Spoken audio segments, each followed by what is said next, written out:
ikhtarahu atau ikhtaraha mas'ulul ma'had wal qa'imuna 'alal ma'had bi muwasalatid dirasat ad-dirasatil 'ulya fi ihdal jami'at al-mutamayyizah wa khassatan fi Libya fi jami'atin takharraja minha akhuna wa ustazuna Dr. Adi Hidayat. Fa insyaallah man imtaza minkum aydan min ba'di ma takharraja min hadzal ma'had nu'ti lakumul fursah kama a'tayna al-fursah hadhihi al-lailah li al-ikhwah aw lil akhwat al-mudarrisin aw al-mudarrisat. Paham tuh? Ya, teman-teman santri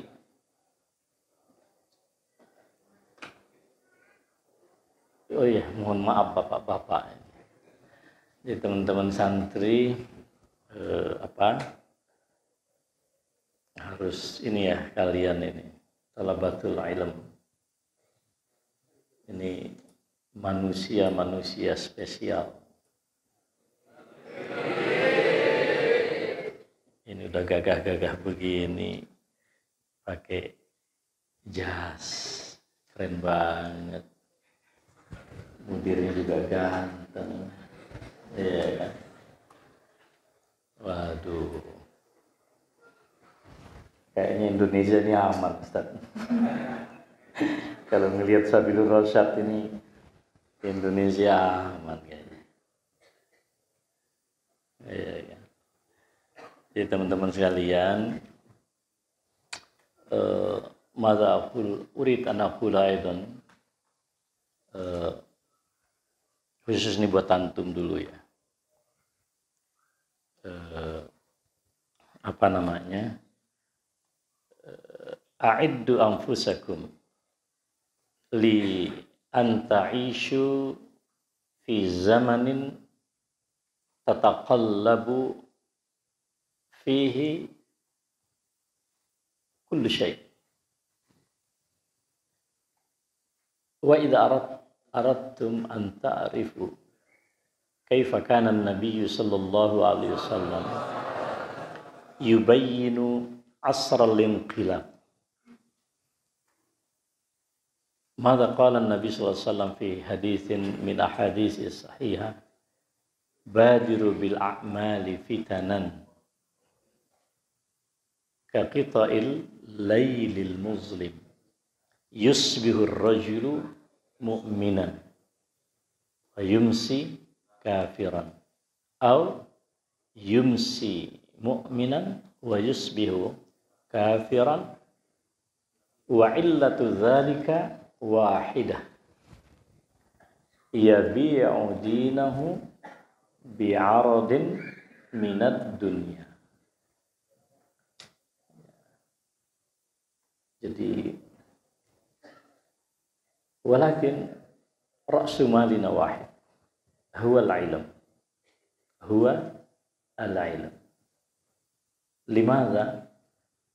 Lianna Allah tabaraka wa ta'ala akrama Adam alaihi salam bil ilmi wa amara al-malaikata jami'an bis sujudi tashrifan wa takriman li Adam alaihi salam bisababil ilm. Fa idzan silahuna fil mustaqbal huwa al-awwalu al-iman wa thaniyan al-ilm. Wa ma wara'a dzalika Allah yatakaffal hayatan. Ya, kehidupan itu boleh terjadi dinamika, tapi kita menghadapinya dengan dua. Satu, iman, dan kedua, ilmu. Mengapa? Sederhana saja. Allah memuliakan Adam alaihi salam dengan ilmu. Bahkan Adam, para malaikat diperintahkan untuk sujud kepada Adam sebagai simbol pemuliaan itu karena ilmu. Fahani'an lakum ya talabatal ilm. Nah, ini pesan khusus itu untuk teman-teman yang di Sabilur Rasyad. Cita-cita kalian jangan berhenti sekolah di sini, harus terus. Malam ini mudir kita berikan kesempatan untuk memilih satu atau dua di antara guru-guru yang siap untuk melanjutkan studi magister di Tripoli, di Libya. Insya Allah besok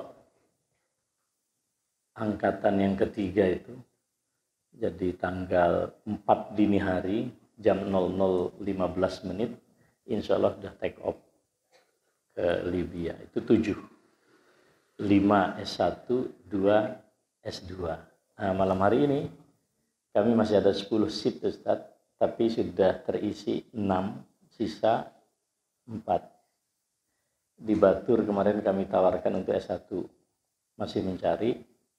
Kemudian Ustadz tadi menyanggupi ada 2, berarti sisa 2. Saya cari kemana-mana Pak, kemana saya turun saya cari kader. Karena Muhammadiyah ini perlu kader. Ya kader bagi saya belajar. Kader belajar. Ya, jadi teman-teman, dunia boleh terjungkir balik, tapi iman dan ilmu insya Allah menyelesaikan banyak persoalan.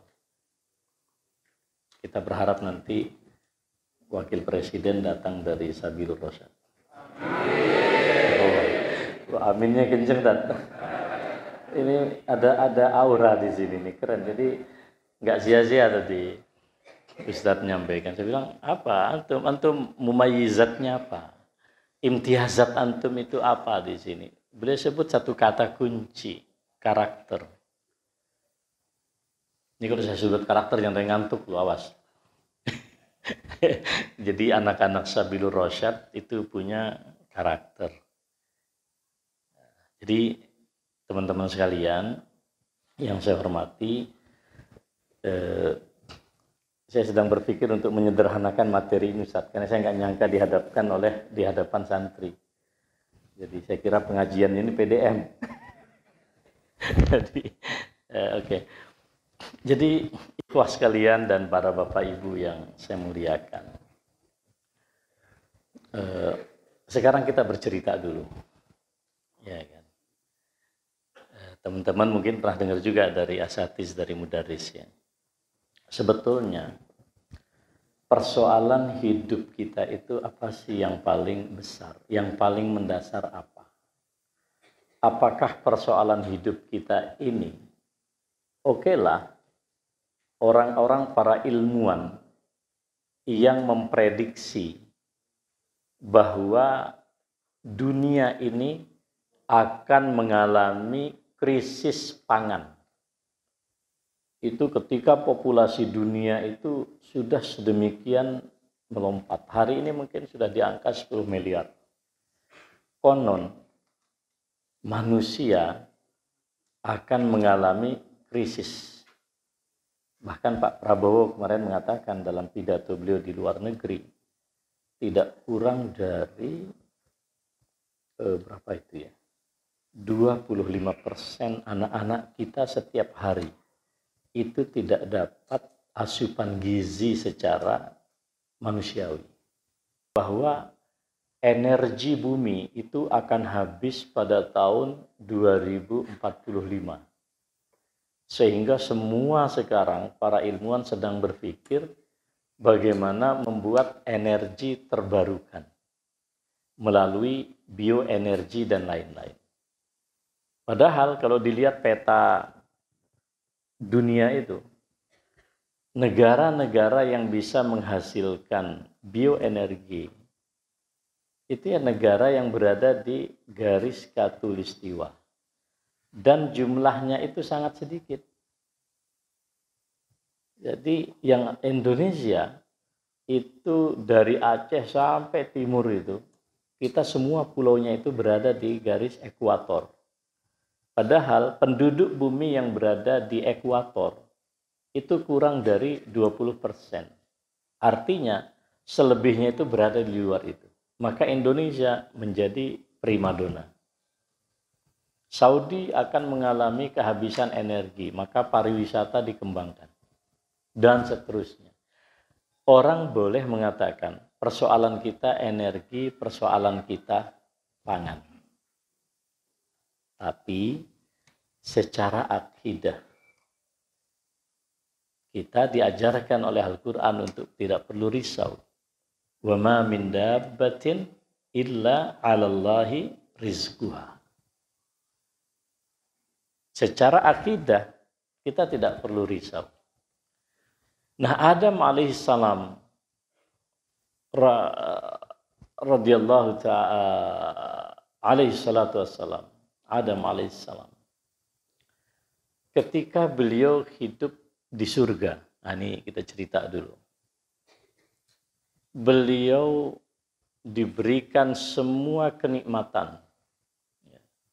Wa qulna ya Adam uskun anta wa zawjukal jannah wa kula minha ragadan haitsu syi'tuma wa la taqraba hadhihi syajarah fatakuna minaz zalimin. Semua kenikmatan ada.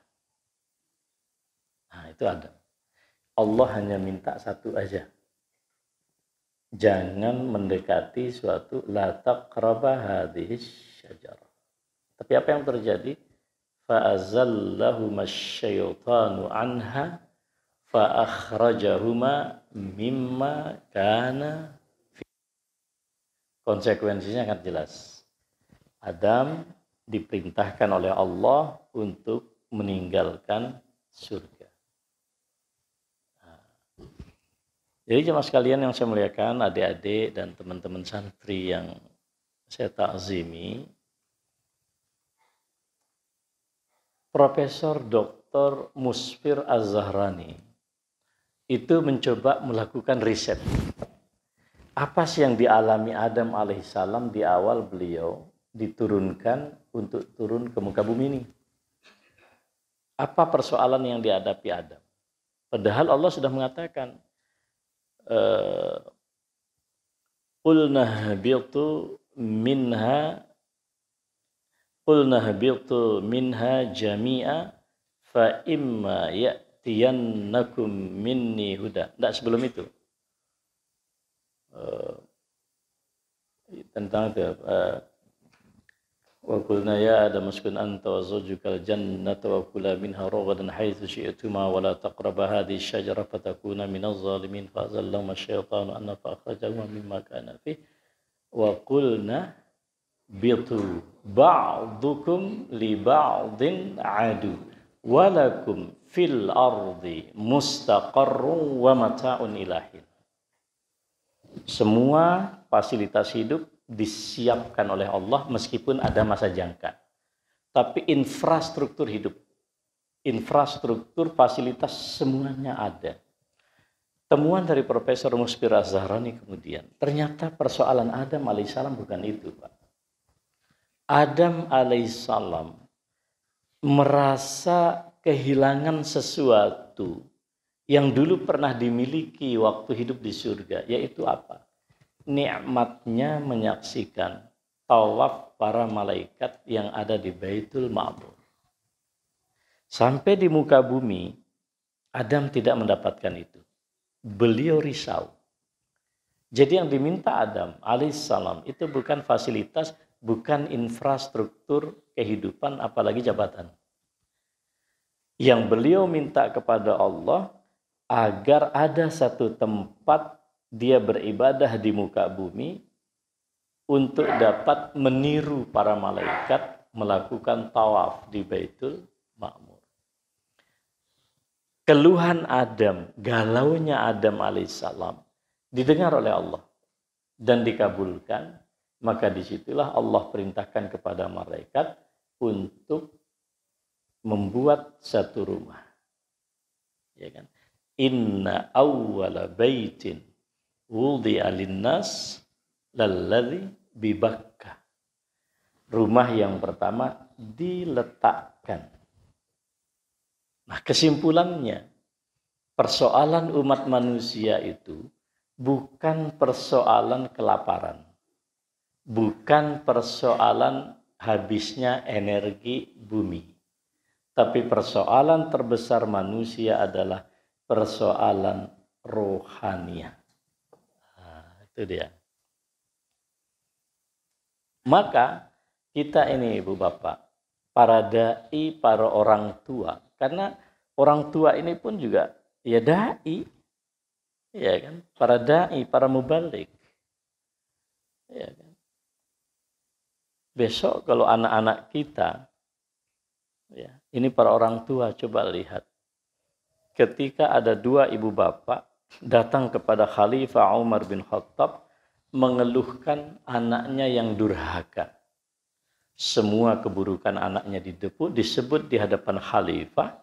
Lalu kemudian Umar bin Khattab mengatakan, mohon izin, bolehkah aku bertemu dengan anakmu? Silahkan. Ketemu. Gimana orang tuamu ini mengeluh? Engkau durhaka, engkau tidak bisa berbakti. Anak ini membenarkan, semua ucapan ibu bapaknya nggak ada yang salah. Tapi wahai Khalifah, izinkan saya untuk menyampaikan sesuatu. Apa kata anak itu? Bagaimana mungkin aku dapat berbuat baik dan berbakti kepada ibu bapakku, sementara dia tidak pernah mengajarkanku tentang kebaikan. Umar bin Khattab balik berkata, wahai ibu bapak, kalian durhaka lebih dulu sebelum anak ini durhaka. Persoalan kita apa? Persoalan ruhiyah di dalam rumah tangga. Mohon maaf Ustaz, akhi.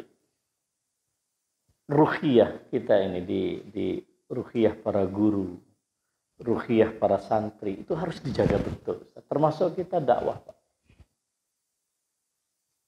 Nah, kita hidup sekarang ini di era yang semuanya serba artifisial, semuanya serba visual. Adik-adik sekarang mendapatkan apapun sekarang itu dieksploitasi, berlebih-lebihan dalam bentuk gambar, dalam bentuk visual. Kita ini terjebak sampai Allah kemudian mengingatkan kita, ya'lamuna zahiran minal hayatid dunya wa hum 'anil akhirati hum ghafilun. Yang ditangkap oleh kebanyakan manusia itu apa yang tampak dari kehidupan itu. Yang tampak aja. Maka coba sekarang lihat orang eksploitasi diri luar biasa. Ya. Kalau orang Jogja lewat di Prambanan itu, ngelihat manusia-manusia cantik bersolek, itu bukan laki-laki, Pak. Bukan perempuan. Sudah kayak begitu sekarang. Ada yang, adik-adik lihat ya, penyembah setan ya. Tahu kan? Ada musik satanic music gitu. Wah, ininya dilubangi, ini semua, kemudian rambutnya, wah luar biasa itu. Itu sudah kayak begitu. Jadi dunia ini hanya yang tampak aja dan itu menjebak kita. Maka kembali kepada apa yang saya sampaikan tadi, bahwa persoalan berat kita ini adalah persoalan tentang ruhaniah. Oleh karena itu, ternyata ini sama dengan pandangan para ahli peradaban. Dalam dunia yang kayak begini ini, gitu kan. Nggak usah salahkan dunia. Dunia memang kayak begini ini, tabiatnya dibuat oleh Allah. Jadi memang dunia dibuatkan kayak begini ini. Jadi teman-teman nggak usah risau. Saya termasuk juga nggak setuju lah kalian bilang pesantren itu adalah penjara suci. Kata siapa? Beda ya akhi. Syattana ma bainas sijun wal ma'had. Sujun lihaula'il mujrimin. Penjara itu hanya cocok bagi para residivis, bagi para pelaku kriminal. Pesantren itu isinya para malaikat. Kalian ini bisa bikin istilah lagi. Ya, penjara suci. Jangan bilang penjara. Jadi al-ma'had huwa jannatuna fid dunya. Gitu dong. Ma'hadi jannati. Ma'hadi Firdausi. Kayak begitu. Jangan ada yang bilang pesantren penjara suci, walaupun ada kata suci. Ya, jadi kembali ke ini teman-teman sekalian. Nah, jemaah sekalian yang saya muliakan, ketika Allah menyebut itu di dalam surat Ar-Rum, ya, ya'lamuna zahiran minal hayati dunya. Jadi kita ini akan terjebak dengan semua yang sifatnya ini spektakuler. Mohon maaf, ini bapak-bapak PDM saya matur. Kalau membaca salah satu hikmahnya Ibnu Athaillah Ustaz, ketika beliau menyatakan ma'arada ma'aradat himmatus salikin antaqifa, tidaklah kehendak orang yang sedang berjalan menuju Allah itu akan terhenti begitu saja ketika terbuka tabir rahasia kehidupan di depan dia. Karena bagi seorang yang salik, seorang yang sedang as-salikuna ilallah, itu kan mukasyafah itu sesuatu banget, Ustaz. Indama kusyifalaha, ketika dia mendapatkan karunia mukasyafah, kecuali dia akan mendapatkan bisikan, allazi tatlubuhu amamak, yang Anda cari masih jauh di sana. Tadi Pak Sekretaris PDM cerita kepada saya, rumah sakit kita sudah paripurna dan akan mau bikin lagi klinik atau balai kesehatan. Tadi diceritakan juga pesantren kita sudah berapa tadi? 11. Ya. Berbagai macam capaian ini.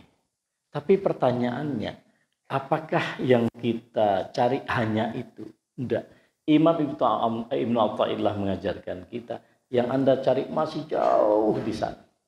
Dan ketika melihat berbagai macam gemerlapnya amal usaha Muhammadiyah, seolah-olah kita mendengarkan bisikan, innama nahnu fitnatun fala takfur. Kalau amal usaha itu nggak ada, Ustaz, nggak akan ada konflik. Tapi begitu amal usaha ada, itu berbanding lurus dengan kecepatan setan menggoda kita. Iya benar. Alhamdulillah, kita bersyukur ya, bersyukur pastilah. Misalnya penelitian oleh Kompas bahwa mengakui kontribusi konkret Muhammadiyah itu sudah sampai di angka 90%. Artinya apa? Mutlak pengakuan orang. Tapi bagi kita, Pak, sebagai orang yang diamanahkan itu, apa iya kita sudah selesai dan sanggup mempertanggungjawabkan itu di hadapan Allah? Allah mengatakan, "Tsumma latus'alunna yauma idzin 'anin na'im." Makin banyak amal usaha, makin banyak daftar pertanyaan buat ketua PDM dari malaikat. Tapi logikanya kalau gitu, kita nggak usah bikin aum, salah juga. Malaikat juga pegang SK kita jadi pengurus. Lah kok pengurus 5 tahun nggak ngapa-ngapain? Ditanya lagi sama malaikat, lu ngapain aja? Sudah dapat SK jadi pengurus kok nggak ngapa-ngapain di tengah umat? Gitu Pak. Jadi nggak ada cara lain Ustaz. Jadi kalau sudah ini, makanya saya katakan dalam suasana kayak begini Ustaz, teman-teman sekalian, bapak-bapak dan ibu-ibu, ini ngapunten ini karena audiensnya dari generasi milenial sampai kolonial. Generasi Belanda masih ada di sini, teman-teman. Jadi saya agak mencoba-coba mencari istilah yang pas gitu. Tapi di luar itu, apa kata para ahli peradaban?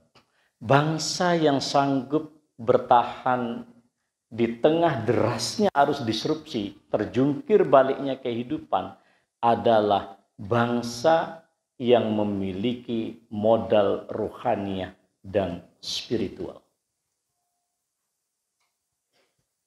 Jadi kalian sudah betul pilihannya masuk pesantren. Percayalah. pendidikan yang paling ideal di Republik ini, dan itu asli daripada rahim Republik kita, itu tradisi pesantren. Bukan karena saya anak pesantren. Tapi percayalah kalian. Kalian nggak megang handphone kan di sini? Hari gini nggak megang handphone.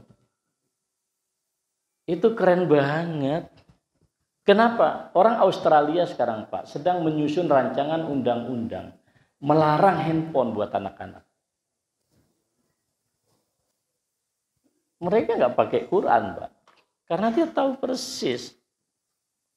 Jadi, kalau kalian masuk pesantren, itu artinya Allah itu, mohon maaf, dengan caranya menyelamatkan kehidupan kalian. Iya, bukan kita anti teknologi, tapi itulah cara kita menjaga. Maka Muhammadiyah kita, Pak, harus menjaga ini yang disebut dengan kapital dan modal ruhaniyah kita. Ibu-ibu, saya ingin cerita ya, ini anak-anak kita, kayak kiai saya bilang, saya semua anak saya juga di pesantren, Bu. Kangen pasti, Bu. Saya baru pulang dari Ponorogo. Dan satu hal yang tidak mungkin saya titipkan kepada orang lain adalah urusan anak. Urusan majelis Muhammadiyah bisa saya delegasikan, Pak. Tapi urusan anak, no way. Ya. Bayar SPP anak, nganter paket anak, nganter anak balik ke pondok. Nemui pengurus pondok bila ada persoalan. Tidak ada delegasi. Karena itu tanggung jawab. Sampai kiai kami mengatakan, lebih baik para orang tua menangis hari ini karena berpisah sesaat dengan anak-anak, daripada besok sampean menangis di hadapan Allah dan tidak ada maknanya air mata. Jadi anak-anak kita ini, kalau dalam konteks anak-anak kita, ibu-ibu, mak-mak yang di belakang, ya, ini agar mereka ini jadi orang baik, jadi anak soleh. Umar bin Abdul Aziz rahimahullah, khalifah yang sangat adil. Ya. Beliau meninggalkan beberapa belas anak, Ibu. Ketika Umar bin Abdul Aziz ala firashil maut, menjemput ajal,